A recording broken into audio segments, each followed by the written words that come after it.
Alrighty, so a couple of weeks ago, before the first round of the playoffs begin, I mentioned how, in this best of three series, it's a combination of bringing nostalgia back to the MLS playoffs for the way that, in the early days of MLS, that's how the playoffs used to work with the best of three series, but mostly it's a best of three series that the playoff format has included in the first round to satisfy Apple TV with getting more playoff revenue in this season. And I mentioned we'll see how the fans basically react after this first round of playoffs is over.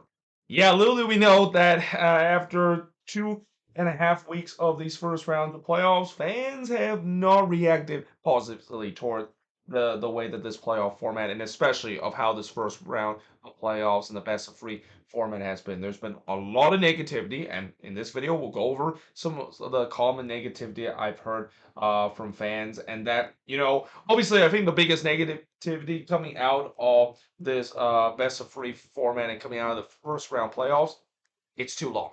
It is way too long, and that's perfectly where we get to the first criticism, where it's hard to believe that the first round game that we've seen been on October 28th. The last first round game of the playoffs this season finished on November 12th. That's yesterday at the time of this recording video. And if you add that up, that is 16 days of first round of action. And that is just way too long in terms of a first round playoffs. Especially, it's hard to believe that we still haven't even got to probably the most pivotal part of the playoffs and probably the most fun part of the playoffs when we get to the single elimination game to the conference semifinal, the conference final, and to MLS Cup. And a lot of fans are kind of burned out already about this playoffs. I mean, a lot of fans are thinking that, well, there's been so many games to digest. And while these games have been entertaining, and that's where it's going to also foreshadow of some at least some positive coming out of the best of three format. A lot of people are just burned out because of the fact that this playoffs has been so long, and now, not to mention, you have the international break is going on. The enthusiasm in terms of when the playoffs does resume after international break is going to be kind of at an all time low in terms of how these playoffs has been. Some series in between game one and game two is too far apart. So this was something thing that was another criticism where some of these games are like the way that they schedule these first round best of three series. They're not very good. Like I think the longest period that we saw between each of these games were the game between the Union and New England Revolution. Keep in mind that is the first game that was happening in terms of game one of these best of three series. And that actually also turns out to be the last game to finish off the best of three series in terms of game number two. And there was an 11 period between both of these teams. Now, I remember in game one of that Philly versus New England game, that was actually a really entertaining game, and it was a very feisty game where there was a lot of tempers, and you can clearly see that both of these teams do not like each other whatsoever. And consider, that's also the second time that both of these teams have faced off against each other in game one because they face off on decision day. You know that you're gonna have that hatred. But when we get to game two, while there was definitely still some hatred that was going on, it just feel like it wasn't as much, and it just feels like it really kind of killed the momentum of what this could be a very interesting thing series, and that really the only positive coming out of this, at least if you're in a New England perspective. Well, actually, I don't even know if this is a positive, but give Carlos Hill a little extra day to rest. But even then, he didn't really play very well in the second game either because he was still bothering with that injury. But my point is that with the way that they schedule these game one and game two, it's just not correct. They really messed up in terms of scheduling these games. Some of these games was in a appropriate period where there's like a 1 week off, but I feel like if they were gonna do a best of three series, and this is also why it took 16 days in terms of these best of three series to finish. I feel like these best of three series could have easily been wrapped up in a span of just 7 days. Like you could have had game one in terms of the weekend action, then you can have a midweek action in terms of game two, and then game three could be happening as soon as next weekend. The fact that it took 16 days for those to happen, and not to mention, some of these games were taking place in the work week, which I won't go too harsh on the playoff schedule maker to make these game in in terms of the work days because with the way how they basically do it, it was always going to happen that they decide to schedule some of these game in the work day, but just the way that they schedule it and they kind of spread it out to a point where they could have easily just had like a lot of games that is happening in a single day, basically get this first round done with because again 16 days is just way too long for a first round playoffs, and especially keep in mind, many people feel like this first round playoff is basically the entire playoffs when in reality that's not it. That's just the first hurdle for a lot of these teams to get through, and that not to mention once the international break is over, that then we pick it up again. A lot of these teams already kind of maybe feel a little burned out the fact that wait, so that means we have more games to come after the battle that we have seen in the best of three series. And speaking of international break, that's where we get to the next point where I say that burnout, but I think that maybe not is not a correct term. I feel like it's rust that is going to be a huge factor in terms of these conference semifinal game. And the reason why I say rust is because there's going to be teams that will get 15 to 21 days before their next round of playoff game due to the November international break, which really kill the team momentum and the fans' interest. I remember a couple of years ago when the New England Revolution had like 24 days to wait because they had a bye week, and then they finally played their first round of game against NYCFC, and it absolutely killed them. Like it absolutely killed the momentum. It killed the competitiveness in terms of that, and I think to this day, Revs fans are still upset the fact that how the schedule maker decided to have them have a really long rest period between their final regular season game and their first playoff games, and that if they didn't have that long rest, maybe they wouldn't have not been played that badly in that game against NYCFC. Now the argument to that is, well, now both of these teams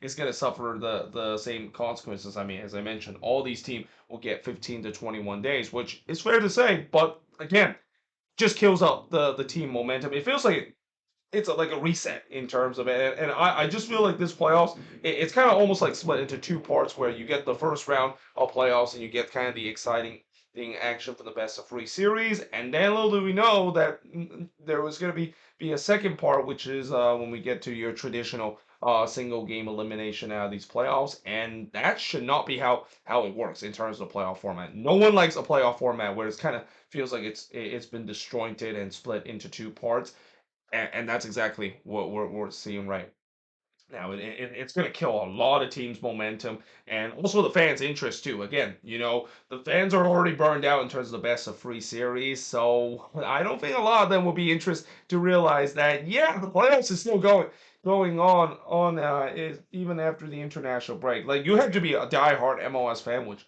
for me, I'm kind of one of those people, and I do watch every game and give you guys review. But if you're a casual fan, that's gonna unless you basically have a team that you're rooting for that is gonna be in the playoffs.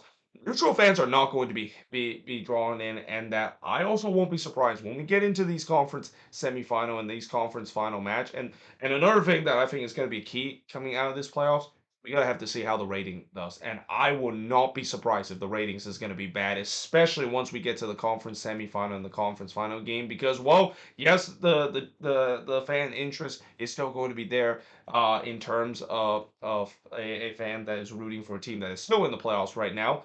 If you're neutral, I mean, there's not really going to be a lot of neutral or a lot of casual fans that is going to try to tune back into the playoffs because one, they're already burned out in terms of the long period of the best of three series. And then two, maybe some of them forgot that after the international break is over, looks like the playoffs began. I didn't know that was going to happen. The other criticism I've seen is also attendance problems and lack of enthusiasm. Now, the attendance problem, I think a lot of that has to do with these games happening in the middle of the week. I mentioned before, midweek games are brutal in terms of attendance. So, not to mention with some of these games doing in the middle of the week, it was always going to be a problem in terms of attendance, whether if it's a playoff or not. But I think the other reason maybe creates the problem in terms of attendance is that this is only the first round of the playoffs. but also it's the lack of enthusiasm. I mean, the lack of enthusiasm, especially in game one of these series, where I mean, I don't blame the fact that there's attendance problem in terms of game one, and also just the lack of enthusiasm. Because yeah, you win game one, that's great, but there is also a chance where you could still lose the next two, and you could get eliminated from the playoffs. And then this is also where I heard the criticism of the fact that, in the beginning of the best of three series, as much as we have seen some great moments in game one of these series, and we have seen a lot of great moments, it really didn't matter if in the end, because of the way that, if there's gonna be a team that has those great moments and then they lose their next two games, yeah, those moments will easily be forgotten. And that kind of also moves into my last point in terms of the biggest criticism, is that again, there was still a possibility where a team can win big. Like you could win 5-0 or 6-0 in the first game, but then in the next two games, if you lose, and especially lose in a PK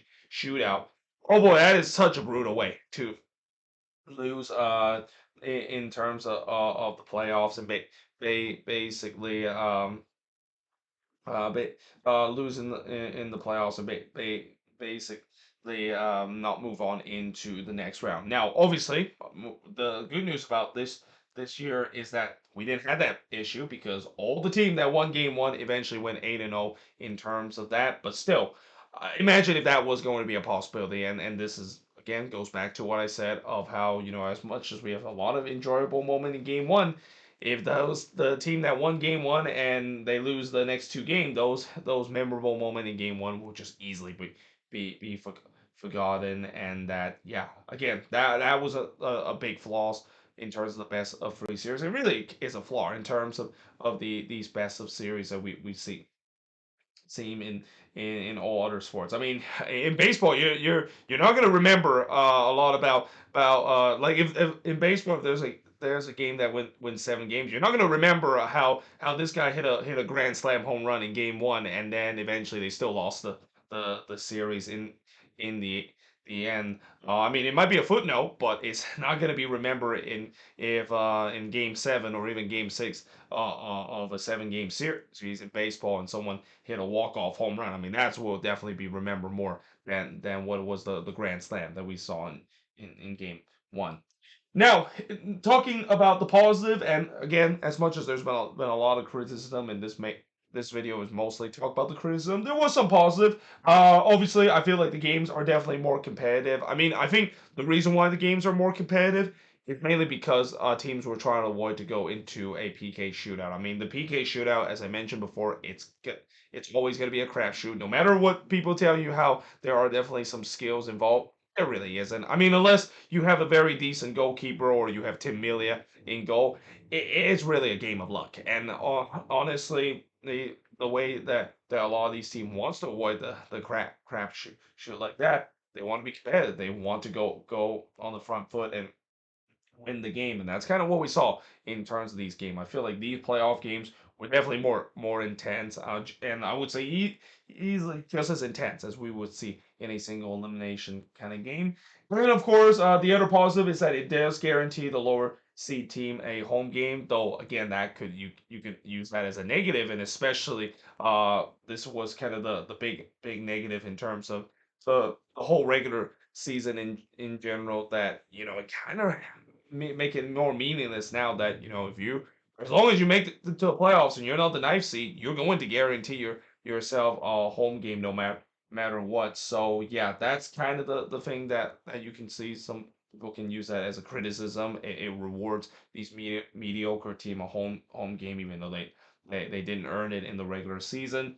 But at least, it does give a chance to see these lower seed team, and especially there's been some teams that have not hosted a playoff game in a very long time. I mean, Vancouver has not hosted a playoff game in a really long time, so it's great to see when they get a chance to do so. But again, that also goes back to the criticism of the fact that, well, so if you can be mediocre in the regular season, it doesn't matter because you still get a home playoff game no matter what. Now let's talk about what needs to change, because I think this is going to be something that's going to be talked about after this playoffs is over, and I can guarantee you there's going to be some people that's going to say that, well, this playoff format is just kind of almost like a fake playoffs, and that maybe there's going to be an asterisk to put in the ring of whoever wins this MLS Cup because of how crazy this playoff format is. But I have no doubt that there's got to be some changes. I mean, I know that MLS and Apple TV wants to do the best in terms of increasing the revenue and maybe sometimes be a little bit stubborn in terms of their approach of these formats that we've seen. But there's no doubt that I think fans are going to continue to voice their frustration, and that it's just get to a point where they pretty much have no choice but to change the format. And I think the best thing they need to do is really simple. Just change back to the single elimination playoffs. And I know that means Apple TV will suffer in terms of them not getting the playoff revenue, but honestly, when you look at how the playoffs should be, it should be single elimination. Like we've seen single elimination for the past couple of years, and those games provide some of the best playoff game we have ever seen, and especially with how fast paced it is. I mean, I know some people might think that, well, the playoffs are a little bit too short. It's maybe a little bit too fast paced.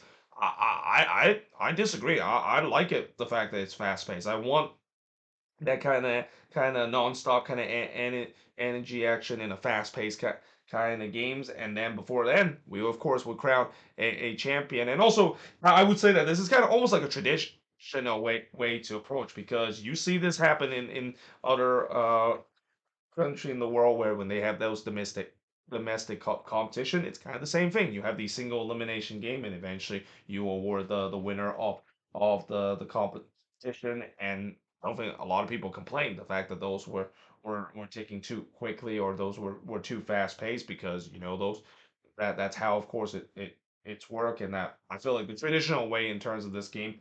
Let's go back to the single elimination playoffs.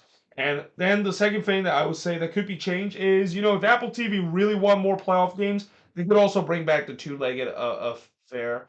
They bring back the two-legged affair, and actually, I don't know why I wrote especially the two-legged affair there. I kind of repeat myself there, but yeah, the two-legged affair, they could bring that back. Rather, they can bring that back in the first round, or pretty much make it all the way until when we get to the final, kind of like what we seen in the 2010s, when that was kind of how it is, where the two-legged affair throughout the playoffs. Before, when we do get into the final, that's when we have that single game. Now, obviously, the big criticism in terms of the two-legged affair, and the reason why we don't have it anymore, and you've seen other leagues around the world are trying to get rid of the two-legged affair, is because it just provides some boring game in the first leg. Like the first leg of a two-legged affair is always going to be a snooze fest, because teams don't want to take too much chances. Like they don't want to get completely blown out, and that the second leg is going to be meaningless. So yeah, that's kind of why a lot of people hated the two-legged affair series. But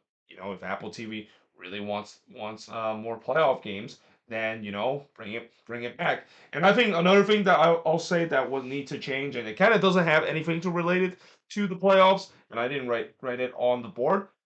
Increase the amount of regular season game. Increase the regular season to 38 games instead of a 34 game season. And that, with the way that now we got around 30 teams coming into the league, with San Diego coming in 2025, why not increase it to 38 game season?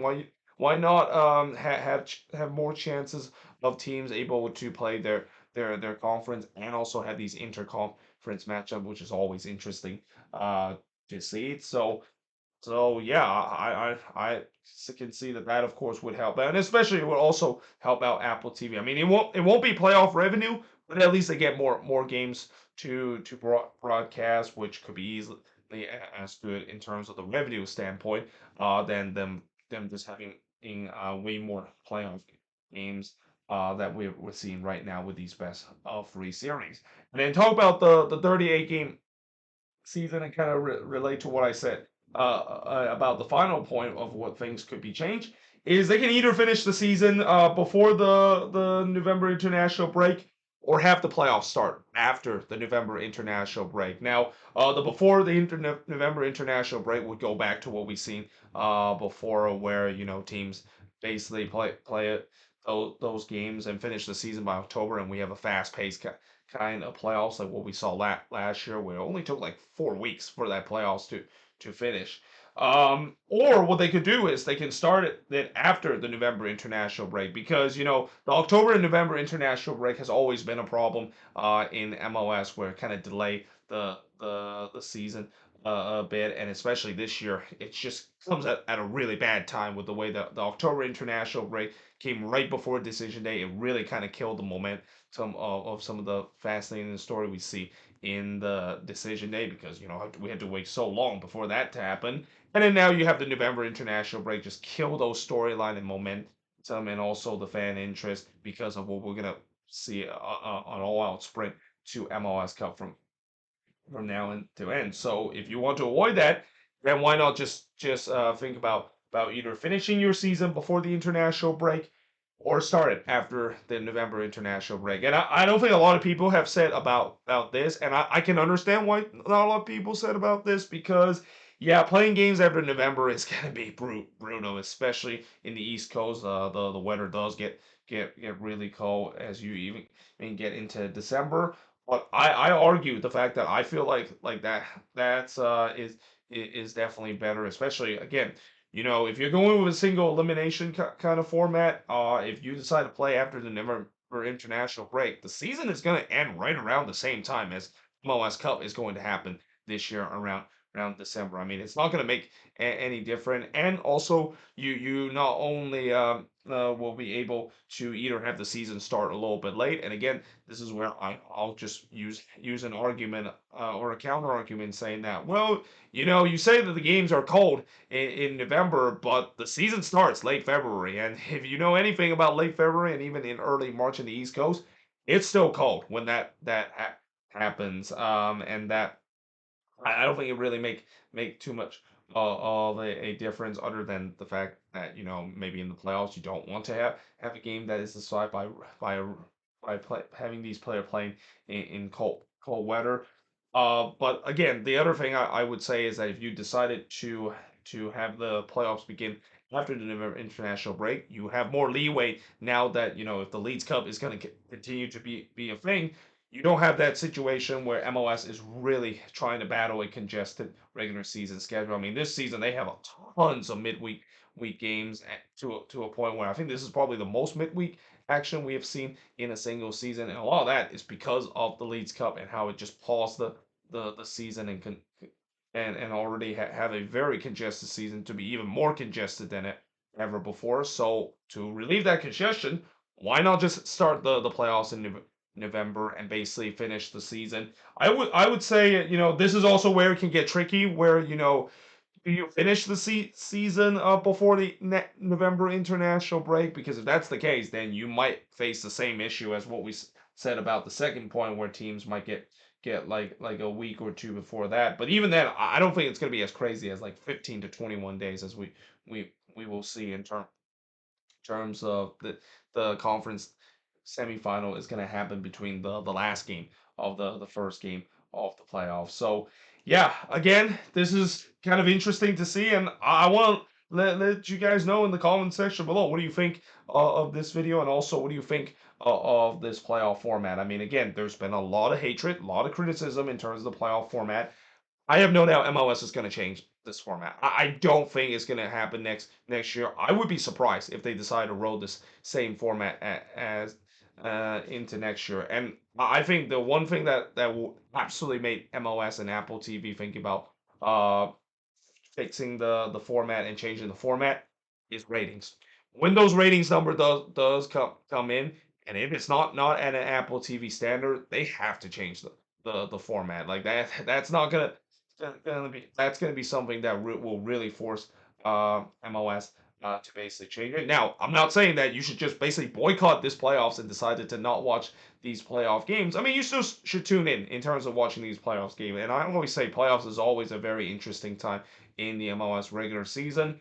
But I will say that if the ratings are terrible, and if we might get the lowest ratings we'll see throughout this playoffs, and especially heading into MLS Cup, I will not be surprised if MLS decided to change the playoff format again. And it almost felt like they have to force to change the playoff format because Apple TV will not be happy at MLS because of the poor ratings that they get because of a crappy playoff format that we've seen, and fans are clearly are showing their displeasure to, toward this crappy playoff format that MLS basically forced to implement in the beginning of the season. But like I said, let me know in the comments below what do you think of this video. And in terms of this playoff format in general. And yeah, hope you guys enjoyed this video. If you do, make sure you guys do like, smash the subscribe button. And yeah, I, of course, will see you guys next time.